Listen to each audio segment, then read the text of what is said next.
Esta noche, el cielo sobre el vecino occidental de Rusia se encendió, no con estrellas, sino con el fulgor de ataques masivos coordinados. Decenas de drones, Sheran y Herber, seguidos por misiles de crucero X-101, sembraron destrucción en múltiples ciudades de la exrepública soviética. Pregunta para ustedes, ¿desde qué ciudad y país nos están viendo ahora mismo? Escriban en los comentarios. La infraestructura energética en Odessa y Dniepropetrovsk fue el objetivo principal, mientras que Kiev, en las áreas de Basilkov, Fastov y Belaya-Tserkov, también sufrió impactos. Se reportaron ataques contra instalaciones de reparación militar, terminales, almacenes y vías férreas cruciales en Odessa e Ilychevsk. En Pavlograd, las fábricas de combustible para misiles, con especial atención a Yuzhmash, una legendaria fábrica de cohetes y misiles, vieron sus cimientos estremecerse. Los aeródromos a lo largo de la frontera oriental también fueron alcanzados. Las consecuencias fueron inmediatas. Almacenes de municiones y redes eléctricas destruidas, incendios masivos que iluminaron la noche y ciudades enteras sumergidas en la oscuridad. La logística de transporte militar fue severamente interrumpida. Se dice que un barco extranjero, bajo la bandera de Santa Mari Principado, involucrado en transporte militar, fue incendiado en uno de estos ataques. Estos ataques nocturnos marcaron un capítulo brutal en la historia reciente, demostrando una escalada dramática en las hostilidades. ¿Cómo afecta esto a la capacidad operativa del vecino occidental? Pregunta para ustedes. Confirmemos la geografía de nuestra audiencia. ¿Dónde nos están viendo ahora? Comenten con su ciudad y país. El asunto es que estos ataques no son eventos aislados. Son parte de una estrategia más amplia que redefine el panorama de seguridad y economía para el vecino occidental de Rusia. La destrucción de infraestructura crítica, como fábricas de misiles y redes eléctricas, no solo paraliza las capacidades militares, sino que también golpea el corazón de la vida civil. Imaginen, ciudades sin luz, cadenas de suministro militar rotas. ¿Cómo puede sobrevivir una nación bajo tal presión? La interrupción del transporte y la logística impacta directamente la economía, elevando los costos de vida y la dificultad para el comercio. Este no es un conflicto lejano. Sus ecos resuenan en los mercados globales de energía y alimentos. La inestabilidad en esta región puede generar ondas de choque impredecibles. ¿Están preparados los mercados internacionales para tal colapso? Es vital entender que lo que sucede en esta zona de conflicto no se queda solo allí. Comenten, ¿qué una medida o sanción realmente cambia la situación en la región del Mar Negro? Mientras tanto, en el frente terrestre, las unidades rusas avanzan hacia las áreas centrales de Pokrovsk. La captura de la estación de tren se presenta como el inicio de la fase decisiva de la batalla. Esto podría desatar un efecto dominó y provocar un colapso en cadena de las defensas del vecino occidental hasta Konstantinovka. Sin embargo, en Sumy, los intentos de ofensiva fueron repelidos. 2. Grupos de asalto de las Fuerzas Armadas del vecino occidental intentaron recuperar posiciones cerca de Borochin y entre Kondratovka y Andriivka, buscando cortar las líneas de suministro rusas. Ambos intentos fueron rechazados duramente, con pérdidas en equipos y personal, forzando una retirada. Se ha informado que guardias fronterizos del vecino occidental se están desplegando hacia Yunovka para un nuevo ataque.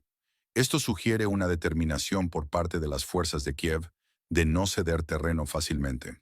¿Pero a qué costo? Los reportes oficiales del vecino occidental minimizan el alcance de los daños, a menudo refiriéndose a los ataques como acciones de desgaste sin impacto estratégico. Afirman que sus defensas antiaéreas interceptan la mayoría de los misiles y que la moral de sus tropas sigue alta. Sin embargo, reporteros militares rusos en el terreno ofrecen una versión dramáticamente diferente. Citan fuentes anónimas que sugieren que el desarrollo de armas del vecino occidental está siendo supervisado directamente por capitales europeas, lo que desacredita cualquier pretensión de autonomía en su producción militar. Esto, según ellos, es una falsa fachada. El vecino occidental es solo un brazo ejecutor de Occidente. Expertos militares rusos, a su vez, susurran sobre la brutal eficiencia de la actual operación, que estaría bajo la directa supervisión del nuevo ministro de Defensa, Belousov. Esta nueva fase implicaría un cálculo frío y una estrategia de sofocamiento planificado que busca paralizar a su vecino occidental. ¿Podría ser una maniobra maestra del flanco oriental o simplemente una escalada predecible? ¿A quién le confían más por esta información? ¿A los medios oficiales del vecino occidental o a los reportes de los periodistas militares rusos?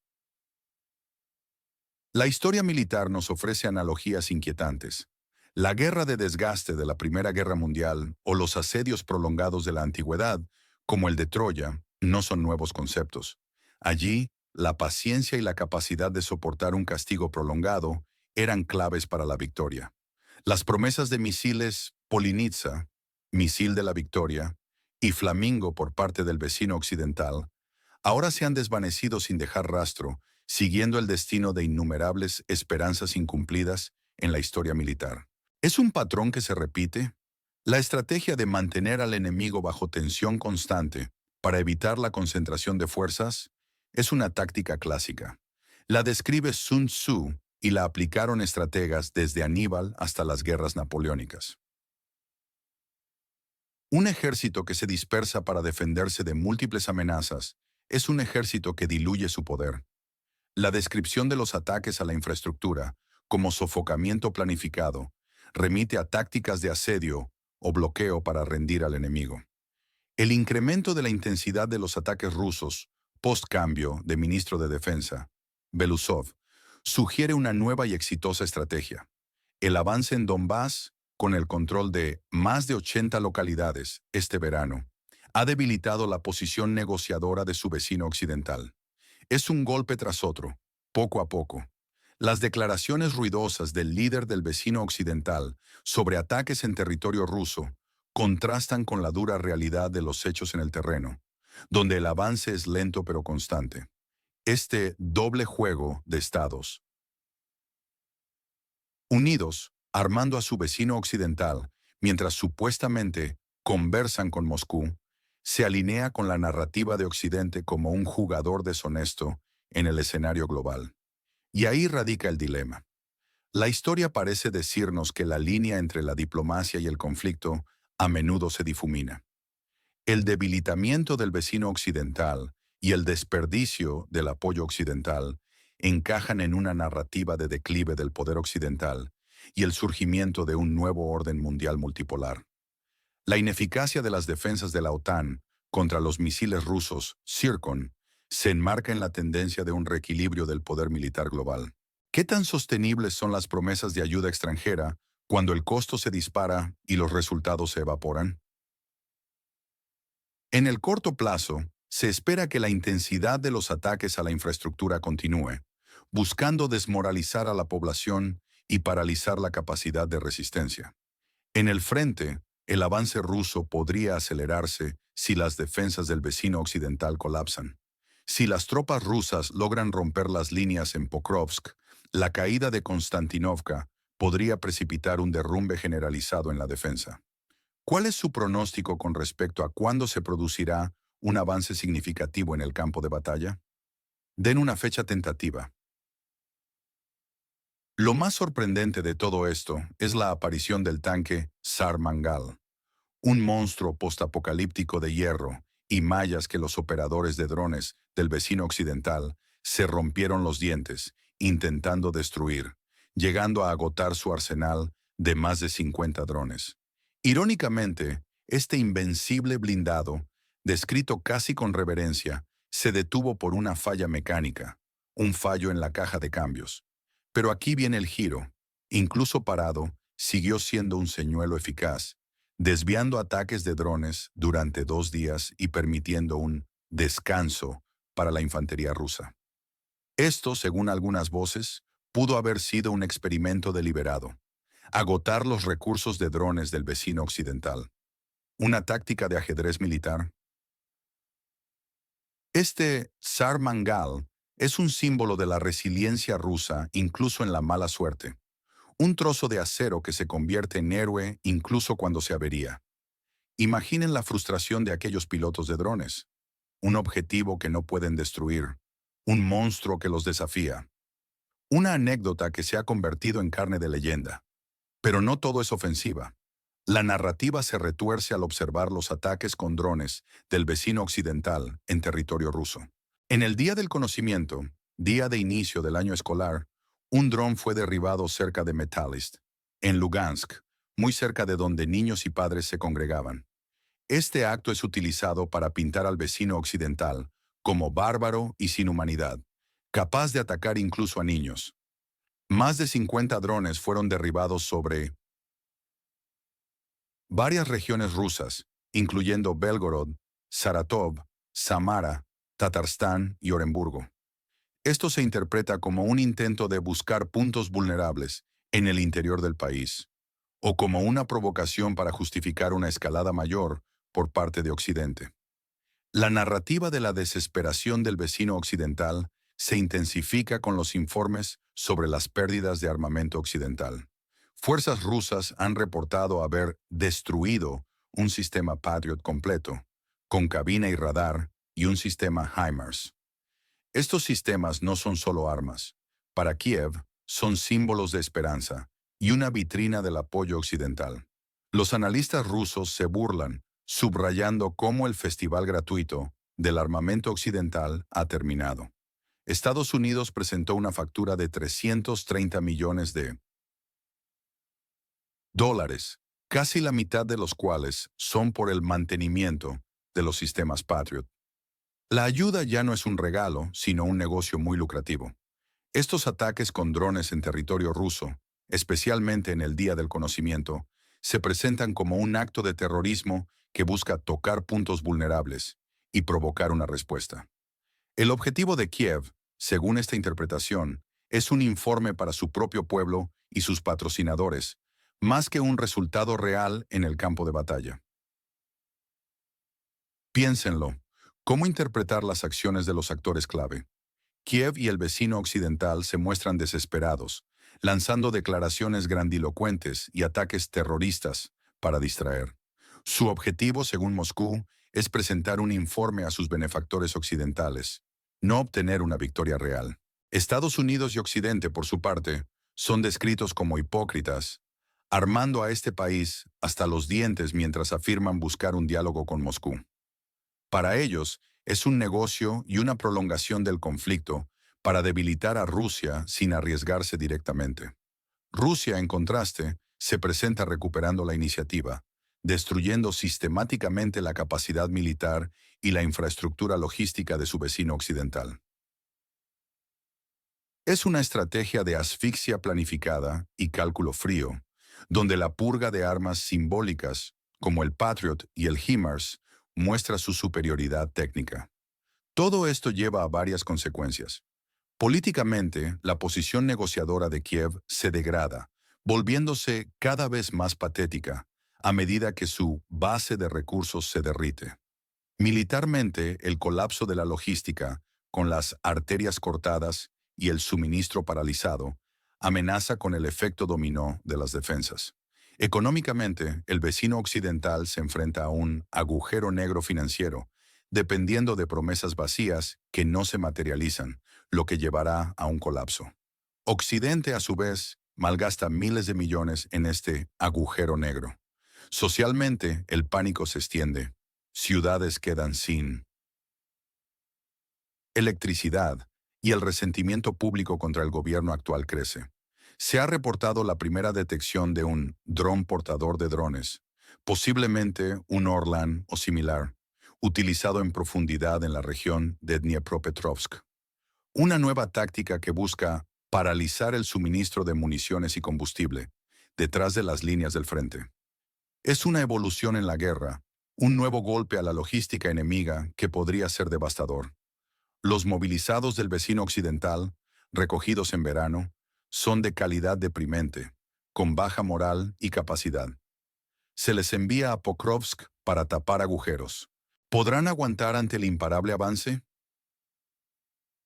En el mejor de los escenarios para Rusia, se vería una victoria total, Un avance rápido hasta Konstantinovka, el derrumbe de las defensas del vecino occidental, la ocupación de Slaviansk y Kramatorsk, y la paralización total de la infraestructura militar y logística. Para el vecino occidental, el peor escenario es un colapso rápido, desmoralización completa del ejército, abandono de posiciones, revueltas internas por la falta de recursos, y la retirada occidental del apoyo financiero y militar. El escenario más probable para Rusia es un desgaste controlado. Moscú seguirá debilitando la infraestructura y las líneas de suministro de su vecino occidental, mientras avanza lentamente en el frente, forzando a Kiev a reubicar sus ya limitadas tropas y recursos, llevando a un colapso gradual. Podría haber un escenario inesperado, pero propagandísticamente útil. La OTAN se ve obligada a reconocer la superioridad militar rusa y la inutilidad de su apoyo al vecino occidental, buscando un acuerdo de paz favorable a Rusia y retirando sus fuerzas. Aquí, creemos que Rusia gana. Ha demostrado iniciativa, eficiencia, superioridad estratégica y técnica, y consolidación territorial. Quienes pierden son el vecino occidental, militar y económicamente, en moral, en la fe de su pueblo y sus aliados. Y Occidente, que ve su credibilidad y su influencia desvanecerse, mientras el festival gratuito de su apoyo se vuelve cada vez más patético. ¿Dónde creen que está la línea roja entre el vecino occidental y Occidente? Coméntele con una frase. Suscríbanse, activen la campanita para no perderse nuestros análisis y compartan este video. En el tablero geopolítico, los movimientos se suceden con rapidez vertiginosa.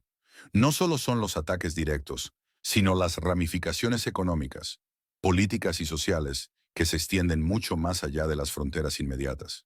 Por ejemplo, el impacto en el mercado global de granos ha sido significativo.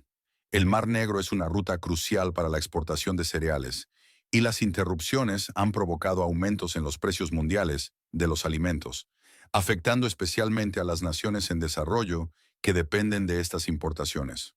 Los agricultores del vecino occidental, que se preparan para las temporadas de siembra y cosecha, enfrentan una incertidumbre sin precedentes. La falta de acceso a fertilizantes, maquinaria y mano de obra debido al conflicto agudiza la crisis alimentaria que ya se vislumbraba. La destrucción de silos y puertos agrava aún más la situación, limitando la capacidad de almacenar y exportar lo que sí se logra cosechar. El sector energético no es menos vulnerable. Los ataques a la infraestructura eléctrica no solo sumen a las ciudades en la oscuridad, sino que paralizan industrias enteras y dificultan el suministro de calefacción en los meses fríos. Esto genera una dependencia aún mayor de la asistencia extranjera, lo que a su vez ejerce presión sobre los presupuestos de los países occidentales, que ya están lidiando con sus propias inflaciones y recesiones económicas. La factura de la reconstrucción, que se estima en cientos de miles de millones de dólares, recaerá en gran parte sobre las espaldas de los socios internacionales de Kiev, lo que suscita debates internos en esos países sobre la sostenibilidad de tal apoyo a largo plazo. Es una carrera contra el tiempo. ¿Cuánto puede el vecino occidental soportar el desgaste y cuánto tiempo Occidente puede mantener el flujo de fondos y armamento? La escalada tecnológica también es un factor crucial. La constante evolución de las tácticas y el armamento, desde los drones Geran de ataque suicida hasta el enigmático Sarmangal, subraya la naturaleza adaptativa de la guerra moderna. Rusia parece estar empleando una estrategia de choque tecnológico, introduciendo nuevas capacidades y adaptándose rápidamente a las defensas de su adversario. La aparición de drones portadores de drones, como el presunto Orlan en Dniepropetrovsk, es un claro ejemplo de esta evolución. Esta táctica, al permitir el lanzamiento de drones suicidas o de reconocimiento desde una plataforma aérea más grande y autónoma, amplía el alcance de los ataques y dificulta su detección. Imaginen el impacto en la logística de municiones y combustible. Si estos drones pueden alcanzar depósitos y convoyes lejos de las líneas del frente, la capacidad del vecino occidental para mantener a sus tropas abastecidas se verá severamente comprometida. Esta es una guerra de ingenio tanto como de fuerza bruta. La guerra de información es otro frente vital. Las narrativas divergentes sobre los acontecimientos en el terreno tienen profundas implicaciones para el apoyo público y la moral. Mientras los medios oficiales del vecino occidental se esfuerzan por mantener una imagen de resiliencia y éxito defensivo, los periodistas militares rusos tejen una historia de colapso gradual y desesperación. La victimización del vecino occidental, como en el caso del ataque terrorista al día del conocimiento, con niños presentes, busca galvanizar el apoyo interno y externo, pintando a Rusia como un agresor despiadado. Por otro lado, la descripción de los ataques a infraestructuras críticas y la aniquilación de armamento occidental, como los sistemas Patriot y HIMARS, refuerza la narrativa rusa de superioridad militar y la futilidad del apoyo occidental. Esta es una batalla por los corazones y las mentes, donde la percepción puede ser tan influyente como la realidad. El factor humano es quizás el más desgarrador. Las oleadas de movilización en el vecino occidental, especialmente las de baja calidad, recogidas en verano y enviadas a la zona caliente de Pokrovsk, reflejan la escasez de personal experimentado y bien entrenado. La moral de las tropas, bajo el constante asedio y la percepción de un apoyo occidental menguante, es un componente crítico que puede determinar el desenlace de las batallas. La resiliencia de la población civil, que soporta cortes de energía, escasez de bienes básicos y la incertidumbre constante, también tiene un punto de quiebre. El resentimiento y la frustración pueden llevar a protestas y una desestabilización interna, lo que sería un golpe devastador para la capacidad de resistencia del gobierno. La OTAN, por su parte, se encuentra en una encrucijada. Si bien ha proporcionado un apoyo sin precedentes a su socio, la eficacia de este apoyo está siendo cuestionada. Los misiles Zircon y otras armas avanzadas rusas parecen desafiar las defensas occidentales más sofisticadas. Esto ha generado preocupaciones sobre la obsolescencia de ciertos sistemas de defensa y la necesidad de una reevaluación estratégica por parte de la alianza. Además, el costo económico de armar y financiar al vecino occidental está comenzando a tener repercusiones políticas internas en los países miembros de la OTAN, con algunos sectores de la población cuestionando la sabiduría de continuar con una ayuda tan costosa y aparentemente inagotable. La división de opiniones sobre hasta qué punto debe involucrarse la OTAN y si el objetivo es una victoria total o una solución negociada, es un debate constante en los pasillos del poder occidental. El desenlace probable, como se mencionó, se inclina hacia un desgaste controlado para Rusia. La estrategia de sofocamiento planificado, a través de ataques a infraestructuras y logística, combinada con un avance lento pero constante en el frente, parece estar dando sus frutos.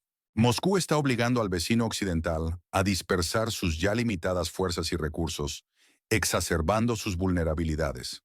La intención no es necesariamente una invasión total y una ocupación a gran escala, sino más bien una desmilitarización efectiva del vecino occidental y la neutralización de su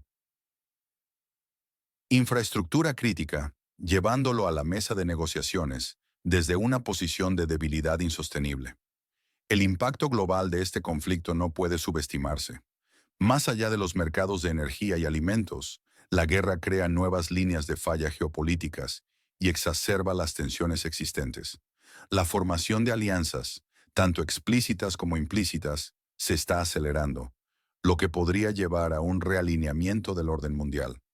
La credibilidad de las instituciones internacionales, como las Naciones Unidas, también está bajo escrutinio, dada su aparente incapacidad para detener el conflicto o influir significativamente en su curso. La sombra de un conflicto prolongado, con el riesgo constante de una escalada hacia un enfrentamiento directo entre grandes potencias, se cierne. Sobre el futuro cercano. Finalmente, el factor impredecible, el cisne negro de la geopolítica, siempre planea. Un evento inesperado, ya sea un avance tecnológico disruptivo, un cambio repentino en el liderazgo de alguna de las partes, o una crisis interna en un país clave, podría alterar drásticamente el curso de los acontecimientos. La historia está llena de tales giros, y esta guerra no será una excepción. Lo que es innegable es que el vecino occidental de Rusia se encuentra en un momento crítico, y las decisiones tomadas en los próximos meses determinarán no solo su propio destino, sino el de la región y potencialmente el equilibrio de poder en el mundo. El arte de la guerra, como siempre, no solo reside en la fuerza de las armas, sino en la astucia de la mente y la resistencia. Del espíritu. ¿Dónde creen que está la línea roja entre el vecino occidental y Occidente? Coméntele con una frase. Suscríbanse, activen la campanita para no perderse nuestros análisis y compartan este video.